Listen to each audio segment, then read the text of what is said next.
Hey everybody, welcome back to the channel. My name is Hack, and with the global reveal event for ESO just a few short weeks away, I wanted to take a moment to give you my list of the top 10 features that I hope we might see added to the game in the year 2022 and beyond. Now, this is a list that I've worked on with the help of many of my viewers. Probably some of you watching this video right now contributed to this list. Many great and game-changing ideas are going to be here. Now, do I think we will see all of these come into place this year? No, obviously not.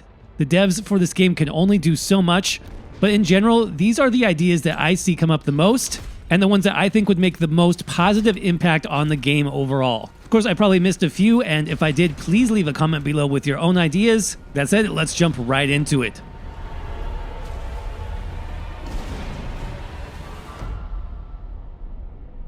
So number 10 on our list of top 10 features for ESO comes from the brand new 2022 teaser trailer that came out just last week, and that is new zone mechanics. Now, this could be anything from dungeon mechanics to updates to overland content to even new options for getting around in-game. And I put this in here specifically because of the focus on that trailer of ships and sea traveling. If you go back to the comment section of either the teaser trailer or the video I made discussing the trailer, the hype regarding real-time ship travel or just more ship-related content in ESO is actually much bigger than I expected. It seems like people just love the idea of getting around on an actual functioning ship in-game and being able to sail. Now remember, we still have no idea if this is the direction ESO is going in yet, but I think it is a strong possibility based again on that teaser trailer. For example, we might be able to steer and direct our own ship in real time. Or what about an actual ocean zone that needs to be navigated and crossed? That would fit with the theme of this chapter and would add a lot of fun to the game. Now, something maybe a bit more likely that we could see if the theme of this teaser trailer holds true is some more ship-based dungeons in Quarter 1 with new mechanics built right in. Remember that when new mechanics are added to the game, it's often through dungeons and or trials. So what about a true pirate experience where the dungeon zone itself is an actual moving pirate ship or a series of ships that we need to cross between Buccaneer style with usable ropes or planks to move in between decks? What about usable cannons for damaging enemies? There are many possibilities here that I think would be fantastic. And as I mentioned, we know that the dungeon team in ESO is pretty creative when it comes to adding content like this. I mean, they've already added things like secret boss rooms, grappling hooks, and much more. So this could be the perfect year to really push things to the next level in terms of adding those new mechanics and creating some fun and exciting gameplay experiences like we've never had in ESO before. Number 9 on our list is a feature that I see brought up many times, and that is the increased difficulty options for overland and story content. Now, I'm a big fan of this idea as well, and while I'm not a game developer, I do think this would be fairly simple to implement if it's done in the right way. So let's talk about how they could do that. First, we all know that overland content is insanely easy. Once you reach higher levels or even lower levels, once you are a competent player, you just steamroll through these zones with no problems at all. This is a very immersion-breaking experience, especially when doing things in the major story quests, where you basically fight literal Daedric gods and can kill them with a couple of heavy attacks and maybe some basic healing. It just doesn't feel very impressive. What would really help with this is a difficulty selector for that type of story content, just like we have a normal and veteran difficulty for dungeons and trials. Now, based on a player's selection, those story enemies could be given more HP, more damage, maybe even some unique hard mode mechanics. This would be so much more fun, and it would open up the game to where endgame players could actually come back to enjoy all of that story and DLC content, which, don't get me wrong, the content and stories and locations are all amazing, but the gameplay has always been trivial at best. Now, I don't think they could make this work in every situation. For example, overland zones themselves might be a little tricky with a system like this because they are a publicly shared instance, unless you split the open world zones into separate instances, like normal versus veteran mode, for example. But I think if you do that, that defeats the MMO nature of those zones and towns. We don't want to split players apart. We want to keep them together as much as possible.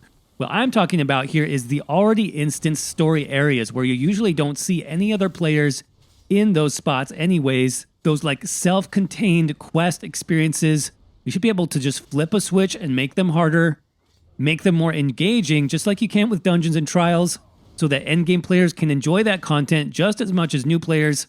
I would love to see this change. All right, so number 8 on our list is something I actually thought we would be getting last year in the 2021 chapter, and that is a new weapon skill line.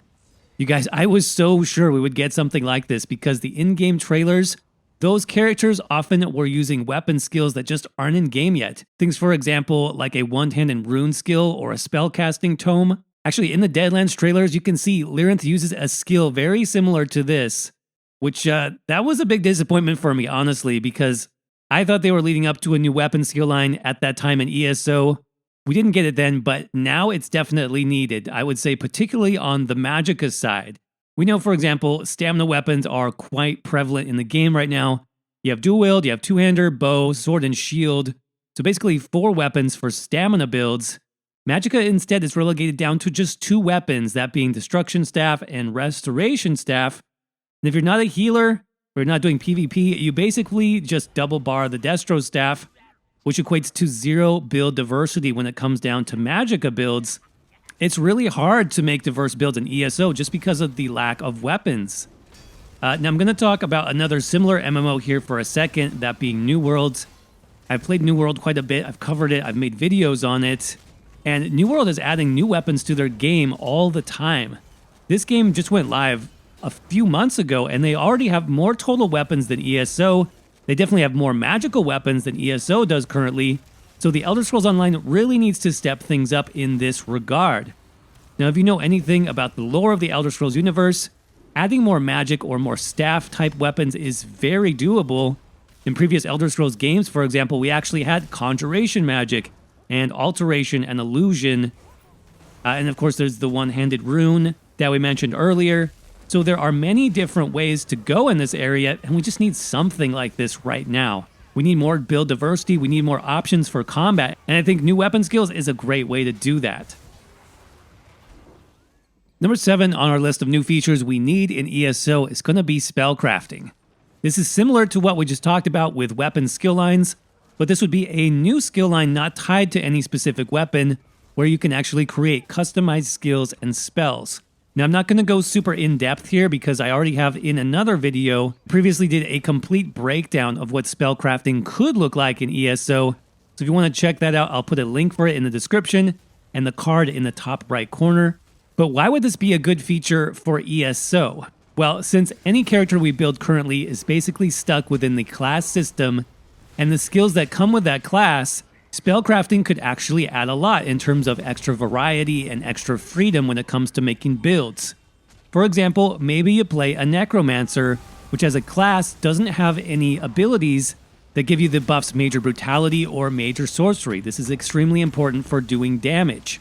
But if we had access to spellcrafting, you could then make your own skill that would give you those basic buffs that your class is lacking, and also tie in some other cool effects like a passive heal or some extra recovery. In other words, with spellcrafting, we could fill in the gaps that exist in each class's toolkit to create more interesting and more fun builds, which I think would extend the life of the game for many players, myself included. Now, there's also been some speculation that with ESO growing in size and content every year, that there just isn't enough memory in the game engine anymore to create new skills and new animations, which is what the game would need for other updates that we've already talked about, like new weapon skills or even new classes, which we'll talk about later.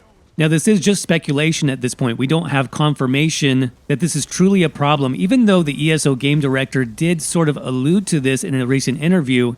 But if this is true, especially considering that ESO is one of the few MMOs still available and running on consoles, then a system like spellcrafting that recycles and reuses existing buffs and existing animations into new skills, that could be the best option to balance performance while also bringing in quote-unquote new content. Again, it's just my opinion and it's speculation, but overall I think it would be great if something like spellcrafting was added to the game and done correctly. Moving on to number 6, this is something that I hear all the time, and that is we need new companions. Now, this is interesting considering that the entire companions feature dropped only, about 6 months ago? But I do actually agree here. Most of us who like companions at ESO, we've already gotten them maxed out. We've gotten them leveled up, and if I'm being honest, we're a little bit tired of them right now. And while Bastion and Miri are good starting companions, I think, for the game, I don't find them particularly interesting or engaging from a story or from a thematic standpoint. And frankly, having them around for too long can actually get a little bit annoying. I'm hoping that any new companions added this year, for one thing, are either a bit more neutral in their interactions with us, or maybe that we even get one quote-unquote evil companion who would be a great sidekick for like a necromancer or a thief or an assassin type player.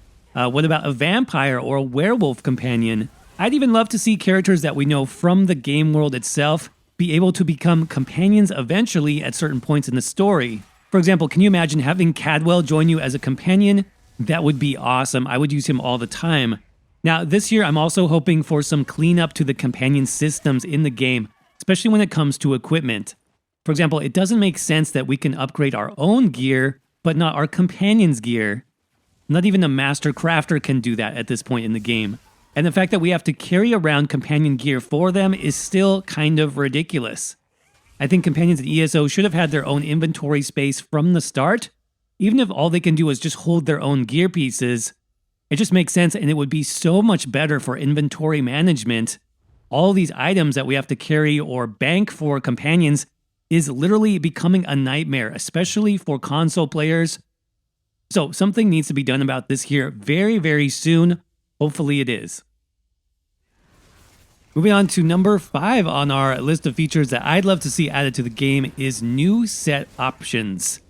Now in this case, I'm not talking about new sets. I'm sure we'll get plenty of those this year. What I actually mean is new options for set arrangements, including more one-piece sets, more two-piece sets, and even three-piece sets. The reason why I'm adding this is I think ESO is still very limited in terms of sets and build options. What I mean is that generally the best way to play the game is you have 2 5-piece sets, and either a 2-piece monster set or a 1-piece mythic and a 1-piece monster set. That's it. And when you think about it, it's very limiting. And yes, mythics did help to break things up a bit over the past few years with those powerful 1-pieces, but it still hasn't changed the game all that much from a set design perspective. And what I would love to see added here is to make all the existing 3-piece sets in the game expanded to include body pieces too, not just weapons and jewelry the way they currently are. These sets were actually upgraded recently, but because it's so hard to fit them into either a weapon or jewelry slot, I think they're pretty useless at this point. Imagine instead if all those 3-piece sets were not restricted, if you could add them to any slot you wanted on your character, and maybe if we even got more 3-piece sets added to the game. This would give us so many more build options. Then players could actually run something like a 1 5-piece set, 2 3-piece sets, and a mythic item. Or they could run 3 of those 3-piece sets, 1 mythic item, and then a full monster set. Just expanding on those 3-piece sets alone would add a lot more diversity, a lot more options to builds, instead of everything being so cookie cutter with the 5-piece sets. I would really like to see something happen in this area. Another way they could mix things up too would be to add an entirely new gear slot to the game. Capes, anybody? I think that's probably a little bit less likely, but you never know. Number 4 on our list is PvP updates. And now while I was in the process of writing and recording this video, we actually got an update from the ESO devs on the state of PvP, and particularly what's planned for 2022, and this includes both good news and bad news. Now the good news is that the ESO devs have committed to a major game overhaul this year, which should quote-unquote dramatically increase server performance. This of course should help with Cyrodiil and even Battlegrounds performance once that update is complete. But that brings us to the bad news, at least for this year, which is that because of this massive game engine update, basically almost a rewrite that's going on behind the scenes this year, there's going to be no new features added for PvP until that overhaul is complete. This means that the things that we would love to see for this one, things like a new PvP zone or new modes, maybe ranked or custom battleground matches, you're probably not going to be seeing that this year because of this update. Now, they did mention that they will, quote, consider additional ways to keep Cyrodiil and Battlegrounds interesting and exciting. For example, potentially special rule sets or weekend events, and will continue to work on bug fixes affecting combat, end quote. But as far as, actually new content, like I said, we'll probably need to wait at least a few more years for that one. Now, I think that the ESO devs would be wise to fix PvP as soon as possible, It does sound like they are taking a renewed interest in this and a more focused approach this year. But to be fair, they have been talking about performance in Cyrodiil for years without a whole lot of progress. Hopefully this year is the year that makes the difference, and these changes under the hood of ESO do make a massive difference for PvPers. I think we've seen with MMOs like New World, for example, that PvP can sell expansions. So again, investing into their PvP player base is the right thing to do at this time. I think they know that, even if it's going to be a long process. But who knows, maybe we'll even see another PvP-focused expansion like Imperial City in the future. It's just not going to be this year. So number 3 on our list of things I'd love to see added to ESO this year. I think this is a long shot, but it's still possible, and that is bringing in a new playable race to ESO. Now, many of you who've been following ESO news here on the channel will of course note that the devs said specifically that 2022 would focus on one of the game's current playable races. Most likely Breton. You can check out my other video on that if you need a reminder. But they also said that the 2022 story would involve a lot of political fighting and intrigue. And when you think about that, there's no reason why the opposing political faction couldn't also be a new playable race. Perhaps like the Minotaur. And we know from ESO lore that the Minotaur are basically sea elves that can control winds and storms, which fits right in with that 2022 teaser trailer that we saw earlier. Other options for new playable races that could fit the seafaring theme for this year include the mysterious race of Akavir, and the hilarious option of playing a Slode. Probably not very likely, but that would be interesting for sure. So like I said, it's probably a long shot for this year, but definitely a possibility to look at given the theme that we see emerging right now. Number 2 on our list is what we look for in ESO nearly every year at this time, and that is the addition of a new class. Now I think we will get there for sure at some point in the future. ESO definitely does need a new class. I mean, 6 classes for an MMO is quite low when compared to other games on the market currently, and I think there's certainly space for one when we look at the Elder Scrolls lore and universe. But is 2022 the year where we will see a new class emerge? Honestly, I'm about 50-50 on that at this point. Of course, as a content creator for ESO, as a theory crafter, I would love to see a new class just to be able to play with new skills and builds. That's pretty much the main theme of this entire video, actually. That ESO just needs to add more skills and more options for playing the game to keep it fresh this year. But I also know that the past few years have been focused more on performance, and bringing in a new class does not always mesh well with the goal of better game performance. I mean, just look at the imbalance that was brought to the game 3 years ago with the release of the Necromancer class, and how strong that class was initially. Now, if we do get a new class, I think there are a few options that are more likely than others, including Bard, Monk, Alchemist, or some type of Battle Mage. This mostly has to do with the existing animations and assets already found in the game. And I did a whole video about this, and it's actually still pretty relevant. So if you want to go check that out, I'll have a link for it in the description. Basically, the premise of that video is that there are enough unique monk animations in the game at this point because of various NPCs in the Elsewhere chapter, and also the main boss of Black Drake Villa, to basically make an entire class toolkit of animations for something like a monk class. That also sort of lines up with how newer classes like the Warden and Necromancer were introduced to the game. But either way, yes, a new class is definitely near the top of every player's wish list for ESO. Will we get it this year? Like I said, I think it's about a 50-50 chance at this point, but we'll find out soon for sure.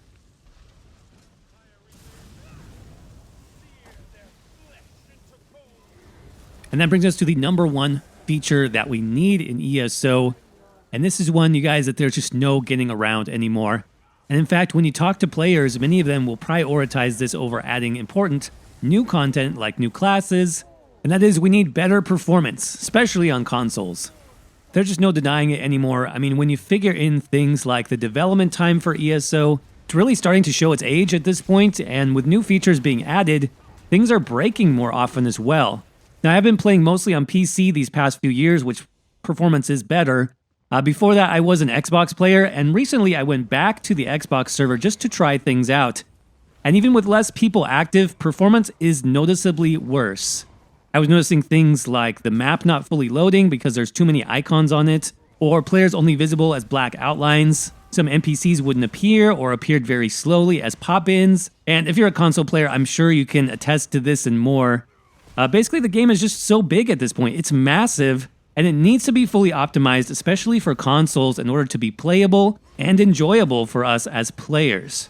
Now, I think the good news on this is that this work is already being planned for 2022. We saw this in Matt's forum post earlier. Now, it's not going to be like flipping a switch where the Q1 DLC drops and performance is suddenly fixed.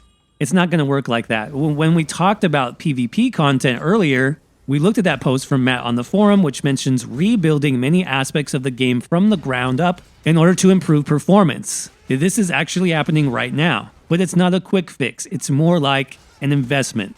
Think of it like renovating a building. They let the building go as far as they could with its current structure. That was the launch of the game from 2014 until last year, 2021. They got 7 pretty good years out of that building. Lots of customers, lots of business inside. But over the years, things got worn down and some things just broke. And now I see this note from Matt as encouraging because it's a commitment to renovation. They could just leave the building as is. And if they did that, they'd still get business. I mean, probably less until eventually they have to close down in a few more years. They could do that, but instead they are committing to improving it. And not just touch-ups, but actual major architectural improvements is what they talked about. This is basically like taking the building down to the studs, rebuilding it and renovating it like new. I see this as a commitment to the future of the game, and I think it's a good thing. And if it goes well, then I can see myself playing this game for a long time to come. Everybody, thanks so much for watching this video. If you enjoyed it, do me a favor and crush that like button. It's actually a huge help for me and the channel, as it tells YouTube to share this video with more people just like you. If you're new around here and you want to see more, make sure you hit that subscribe button with notifications turned on so you don't miss anything. Finally, we do have a membership here on YouTube that unlocks lots of great perks like early access to videos, members-only live streams, and unique members-only builds and guides, like our insane 10,000 weapon damage Stamina Dragonite build, the Barbarian. So if that sounds interesting to you, just click on that join button down below for more information. And as always, thanks to all of you for watching. I hope you're doing well, stay safe out there, and I will see you around in the next video.